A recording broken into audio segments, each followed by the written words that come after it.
Assalamualaikum warahmatullahi wabarakatuh. Perkenalkan, nama saya Firni Alfika Sopwani dari jurusan Pendidikan Ekonomi Angkatan 2020 Universitas Siliwangi. Nah, sebelum ke materi, saya ingin tahu nih, apa aja sih aktivitas teman-teman hari ini? Pasti banyak dan panjang ya kalau diceritain. Oke, intinya teman-teman pasti mengawali harinya dengan bangun tidur, mandi, mengenakan pakaian, dan juga makan. Nah, ngomong-ngomong soal aktivitas sehari-hari, pastinya kita gak akan pernah terlepas dari adanya barang maupun konsumsi. Oleh karena itu, pembelajaran kali ini akan membahas lebih dalam mengenai kegiatan pemenuhan kebutuhan hidup atau yang biasa disebut dengan kegiatan ekonomi. Materi ini termuat dalam mata pelajaran Ilmu Pengetahuan Sosial kelas 7 dengan kompetensi dasar sebagai berikut. Adapun indikator pembelajaran yang harus dikuasai oleh siswa ialah Oke, untuk itu kita langsung saja ke materinya. Kegiatan ekonomi dibagi menjadi 3, yaitu produksi, distribusi, dan konsumsi. Berikut penjelasan lebih lanjutnya. Produksi merupakan kegiatan manusia selaku produsen untuk mengolah benda atau bahan yang ada di alam menjadi produk maupun jasa yang dapat bermanfaat dan bernilai guna bagi manusia. Sebagai contohnya, tanah dan biji jagung diolah oleh petani menjadi sebuah tanaman dengan hasil panennya yaitu jagung. Nah, tanaman jagung bisa digunakan untuk makanan ternak dan untuk jagungnya sendiri dapat dijual kepada pedagang di pasar. Selain produksi barang, manusia juga dapat melakukan aktivitas produksi jasa. Jasa artinya adalah pelayanan. Nah, sebagai contohnya, Bapak Ibu guru tidak memproduksi barang, akan tetapi mereka menghasilkan jasa, yaitu mendidik dan mengajarkan ilmu, pemikiran, dan juga perhatiannya kepada siswa. Terkait dengan hal ini, terdapat 4 faktor produksi yang dapat digunakan produsen untuk menghasilkan barang dan jasa. Yang pertama, faktor alam. Faktor ini merupakan segala hal yang sudah tersedia di alam untuk bahan melakukan kegiatan produksi.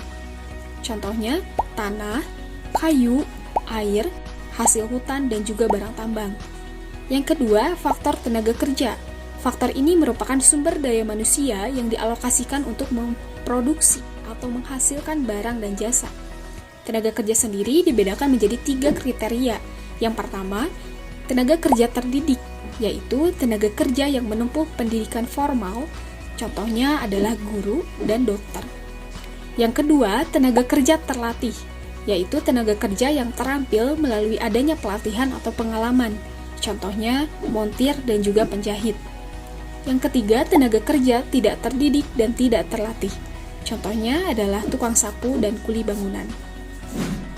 Kedua faktor ini disebut sebagai faktor produksi asli, karena melalui keberadaannya manusia sudah dapat menghasilkan barang dan jasa. Namun, untuk lebih menyempurnakan kegiatannya, diperlukan adanya faktor turunan, yaitu faktor modal, berupa segala macam peralatan atau material produksi yang dibutuhkan dalam menghasilkan barang dan jasa. Selanjutnya, faktor kewirausahaan, yaitu kemampuan individu atau kelompok dalam menyatukan dan mengatur semua faktor produksi agar barang dan jasa dapat diproduksi secara efisien dan menguntungkan. Nah, barang dan jasa hasil produksi tadi tidak akan memiliki manfaatnya apabila tidak disalurkan dan sampai ke tangan konsumen. Oleh karena itu, diperlukan di sini adanya kegiatan distribusi yang merupakan kegiatan menyalurkan barang atau jasa yang dilakukan oleh distributor kepada konsumen. Terdapat 3 cara distributor menyampaikan barang atau jasa kepada masyarakat selaku konsumen, di antaranya secara langsung, semi langsung, dan tidak langsung. Secara langsung terlebih dahulu, contohnya adalah tukang bakso yang langsung mendatangi konsumennya untuk menjual dan menyajikan hasil produksinya.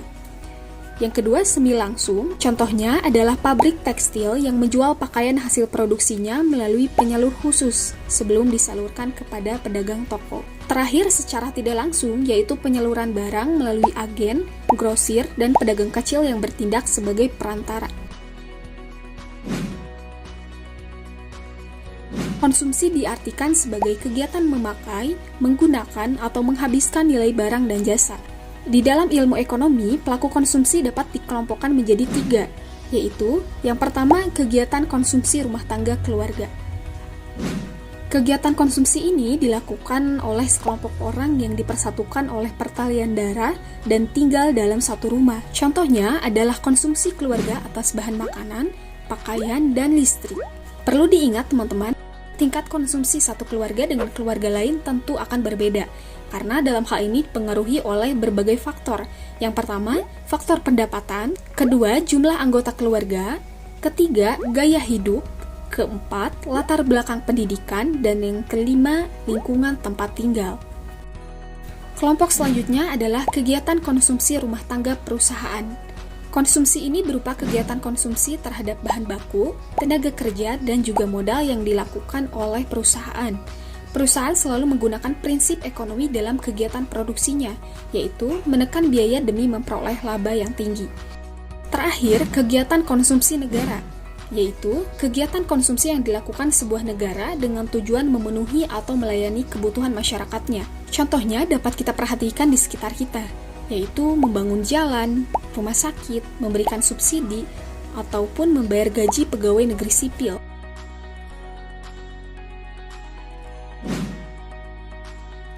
Oke teman-teman, tidak terasa ya, sekarang kita sudah berada di penghujung materi.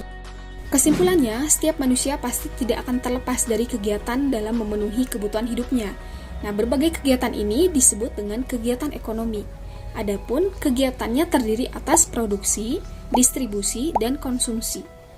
Kegiatan produksi dipengaruhi oleh keberadaan 4 macam faktor, yaitu faktor alam, tenaga kerja, modal, dan kewirausahaan. Adapun praktek kegiatan distribusi dilakukan dengan 3 cara, yaitu distribusi langsung, semi langsung, dan tidak langsung. Sementara itu, kegiatan konsumsi dilakukan oleh 3 skala rumah tangga, yaitu rumah tangga keluarga, perusahaan, dan negara.